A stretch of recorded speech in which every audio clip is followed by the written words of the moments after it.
All right, welcome back to the second segment. I am Derek Strauss, and I'm interviewing Ramesh Shurma from Orion Governance. And we're talking here in the second segment about the top challenges that face chief data officers. And Ramesh had mentioned that automation and modernization and compliance were the three top things that they hear when they speak to CDOs. In the first segment, we dealt with the first one, which was automation. This second segment, we're going to focus on modernization. So modernization is, a word that's being used a lot these days. And Ramesh, what is your perspective on that word and some of the challenges related to it and how you guys address that? Yep. Well, thanks for that, Derek. It is a pretty interesting subject. When we originally began, the idea of modernization was maybe upgrading, say, systems from a certain vendor to another, purely based on capability that they had offered. Or, as you know, the software industry continues to innovate. You've got more capabilities and more advanced ways of looking at information that you already have. But one area that is surprisingly growing very fast, and this perhaps is due to the pandemic, is the area of migrating systems into the cloud.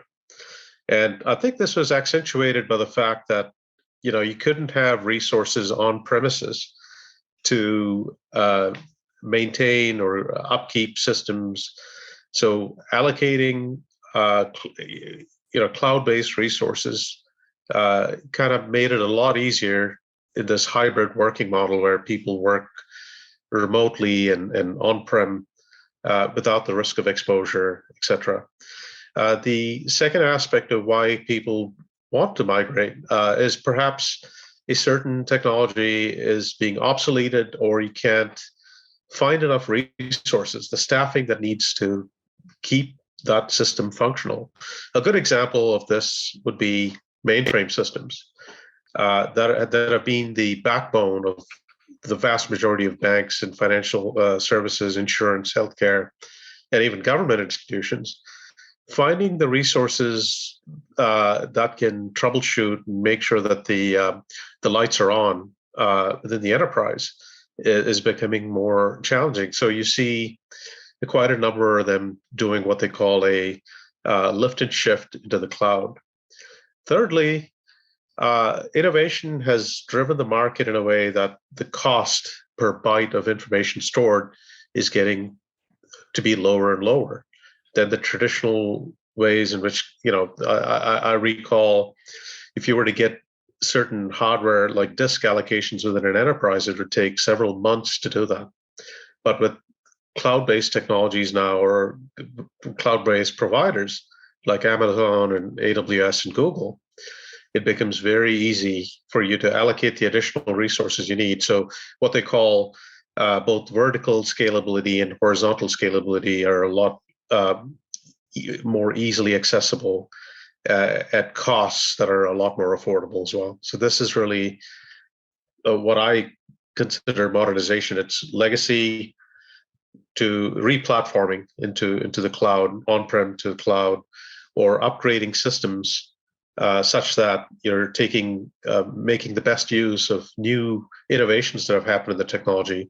There's also cost optimization that's a big element here. And the ease of administration or administrability is another factor. Right.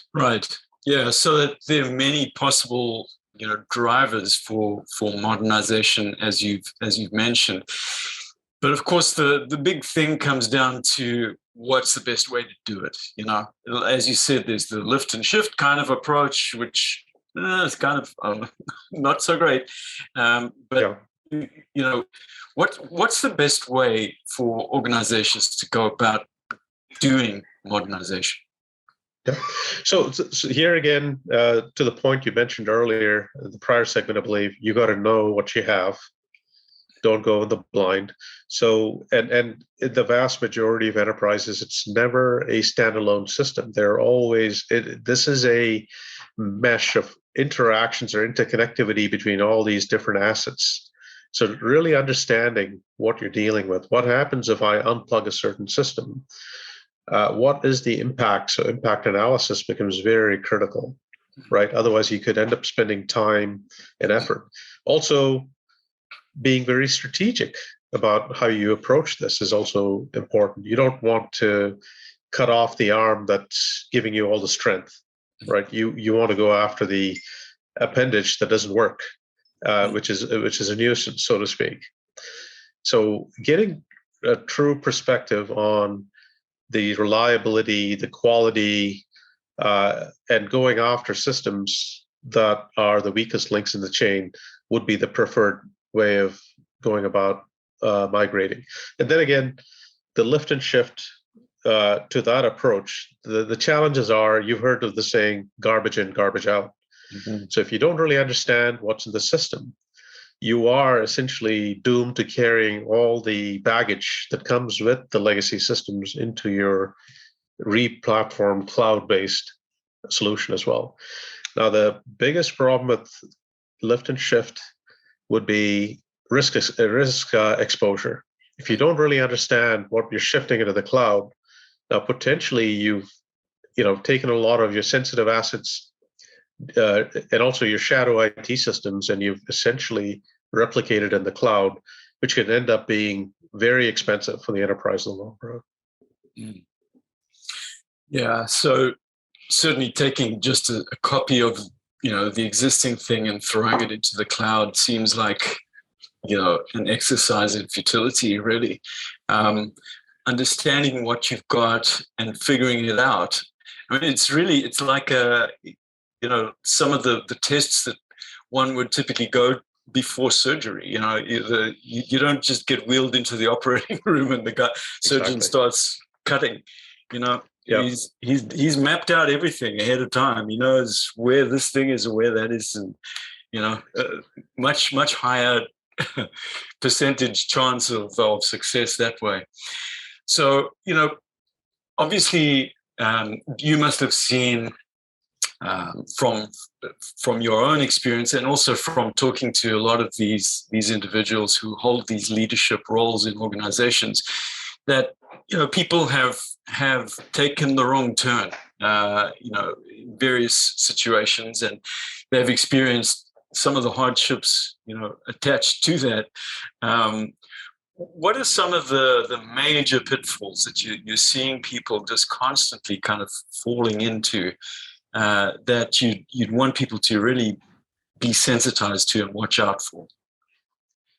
Yeah, so one of the biggest things we've seen is a lot of migration project failures.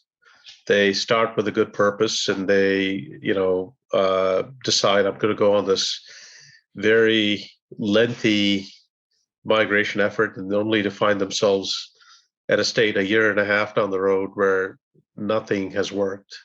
Mm-hmm. And that's because they're flying blind, where they think, I'm just going to uproot a certain system. And I'll give you a real world use case, an anecdote that one of our customers, and they kind of understand the real need of impact analysis or doing the due diligence before you move. A certain vendor, one of our customers, did some work in migrating or modernizing a platform. They essentially were adding some capability to it. So they went by reading the paper map, architectural diagrams, and thinking what the dependencies are. So they spent 6 months doing the dependency analysis, impact analysis manually, went ahead and made the change. At the end of the year, they were ready to move into tests. So testing did their testing part. And when they went live, they turned the switch on in the new system, and 6 other production systems went down. So they didn't quite understand, is this coincidence, or are they somehow connected to each other? And what they told me was it took them 2 to 3 months to kind of really understand the true impact of what this migration effort or modernization effort had yielded. And that's that certain dependencies to other systems were not documented. And the fact that they changed the formats of the files that they were using caused these other systems to trip. So they had to roll back those changes, go and make the proper corrections, and then roll forward again, try it the second time.